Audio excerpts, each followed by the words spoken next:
करेंगे। हिमाचल कैबिनेट की अहम बैठक हो रही है, जिसमें पीएम मोदी की ऊना चंबा रैली की समीक्षा के साथ साथ केंद्रीय गृह मंत्री अमित शाह के सिरमौर दौरे की तैयारियों को लेकर चर्चा हो रही है। यहां शाह आभार रैली में शिरकत करने वाले हैं। इसके अलावा रणनीति पर भी मंथन किया जा रहा है। साथ ही कर्मचारियों के पेंडिंग मसलों पर भी इस बैठक में चर्चा हो रही है।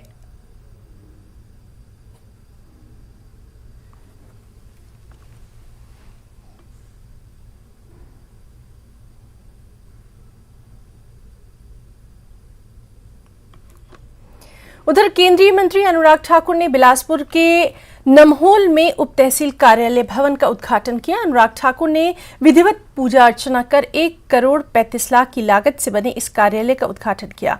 नैना विधानसभा क्षेत्र के लोगों की ये बहुत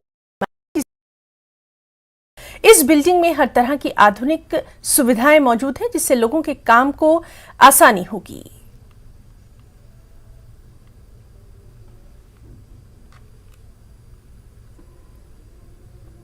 हिमाचल प्रदेश के नैना देवी विधानसभा क्षेत्र में नमहोल में आज उप तहसील लगभग 1 करोड़ 35 लाख रुपए की लागत से बनकर तैयार। आज ये जनता को समर्पित की जा रही है और नमहोल के साथ लगती सारी पंचायतों को इसका लाभ मिलेगा। यहाँ पर जिस तरह की मांग बहुत लंबे समय से, इस मांग को बार बार यहाँ के हमारे नेता जी के समक्ष उठाया भी और राज्य की सरकार ने एक बड़ा योगदान इस क्षेत्र के लिए दिया है। मैं उसके लिए मुख्यमंत्री जी का आभार भी प्रकट करता हूं। अब यहाँ पर हमारे इलाके के लोगों को ज़्यादा दूर नहीं जाना पड़ेगा, उनके घर द्वार में ही एक बढ़िया भवन भी बनकर यहाँ पर तैयार हुआ है, जहाँ सारी सुविधाएं भारतीय जनता पार्टी की सरकार ने यहाँ।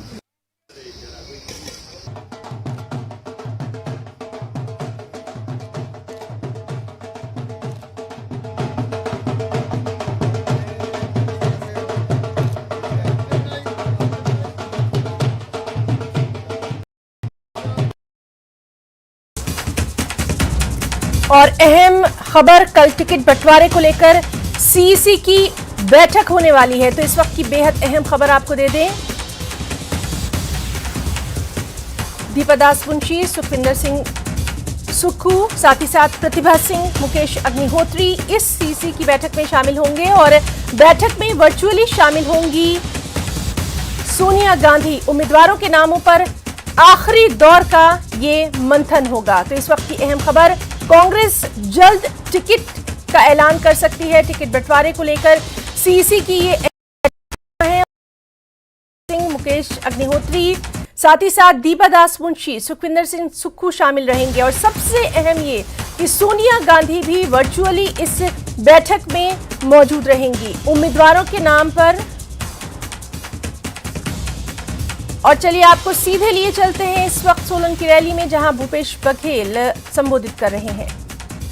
मतलब लागू होगा। आगे साथियों में एक बात का अपनी बात समाप्त करूंगा, क्योंकि आप प्रियंका जी सुनना चाहते हैं और मुझे नहीं है, इसलिए मुझे जल्दी जाना है। राहुल जी के साथ कल पदयात्रा में शामिल होऊंगा। एक बात आपसे कहना चाहता हूं, भारतीय जनता पार्टी की सरकार आपके जेब से पैसा निकालने का काम करती है। चाहे पेट्रोल की कीमत बढ़ा के, डीजल की कीमत बढ़ा के, रसोई गैस की कीमत बढ़ा के आपके जेब से पैसा निकालने का काम कर रहे हैं। अब तो जीएसटी भी लगा दिया है।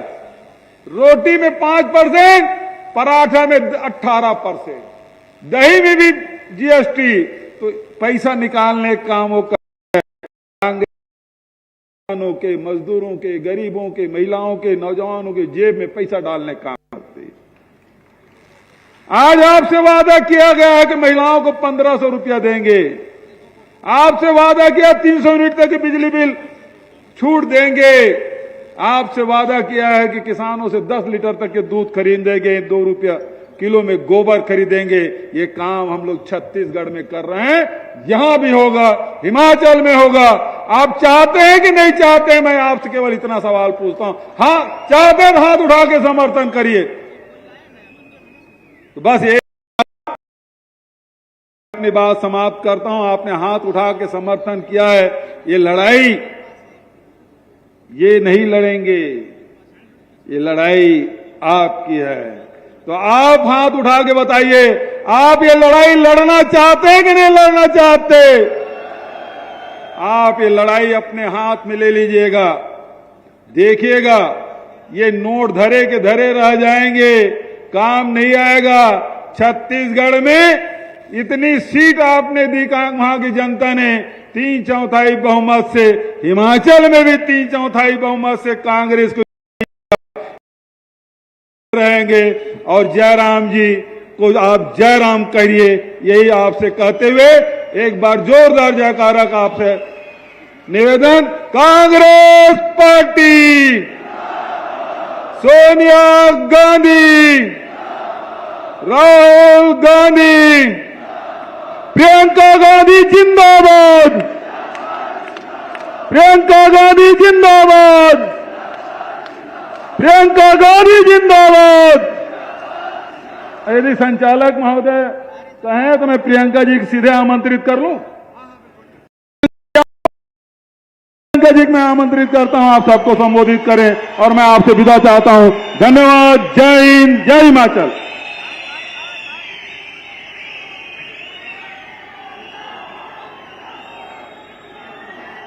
बहनों और भाइयों,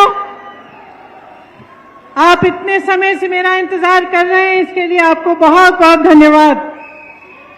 श्री भूपेश बघेल जी, श्री प्रताप सिंह बाजवा जी, श्री राजीव शुक्ला जी, श्रीमती प्रतिभा सिंह जी, श्री मुकेश अग्निहोत्री जी, श्री सुक्कू जी, श्री कुमार जी, राजेंद्र राणा जी, विनय कुमार जी, कुलदीप कुमार जी, कौल सिंह ठाकुर जी, कुलदीप राठौर जी, धनीराम शांडिल जी, एआईसीसी के सारे सचिव और यहाँ पे उपस्थित तमाम नेतागण, कार्यकर्तागण, आप सबका इस सभा में बहुत बहुत स्वागत।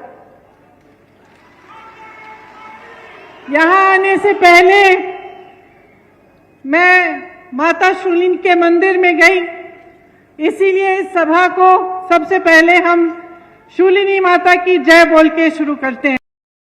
साथ कहिए, शूलिनी की, मां शूलिनी की जय, मां शूलिनी की जय। कई नेताओं ने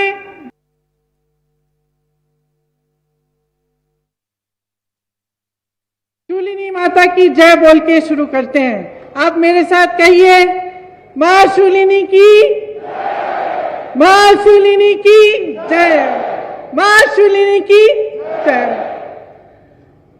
कई नेताओं ने इंदिरा जी की जिक्र किया।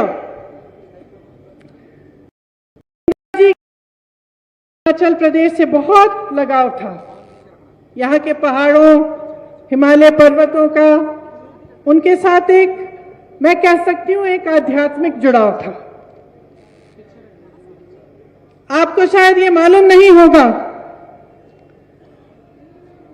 कि जब वे शहीद हुए, उससे कुछ समय पहले शायद उनको मालूम था कि शहीद होने वाली हैं। कुछ समय पहले उन्होंने अपने परिवार के सदस्यों को एक पत्र में ये, मेरी अस्थियां सिर्फ संगम में नहीं विसर्जित करना, वहां जरूर करिए, लेकिन कुछ अस्थियां हिमालय के पर्वतों पर भी बिखेर देना। और उनकी शहीद होने के बाद मेरे पिताजी ने ये उनकी इच्छा पूरी की। तो ये जो हिमालय के पर्वत यहां से दिखते हैं, जब आपको इन पे बर्फ दिखती है, तो उस बर्फ में घुली हुई इंदिरा जी की अस्थियां भी हैं।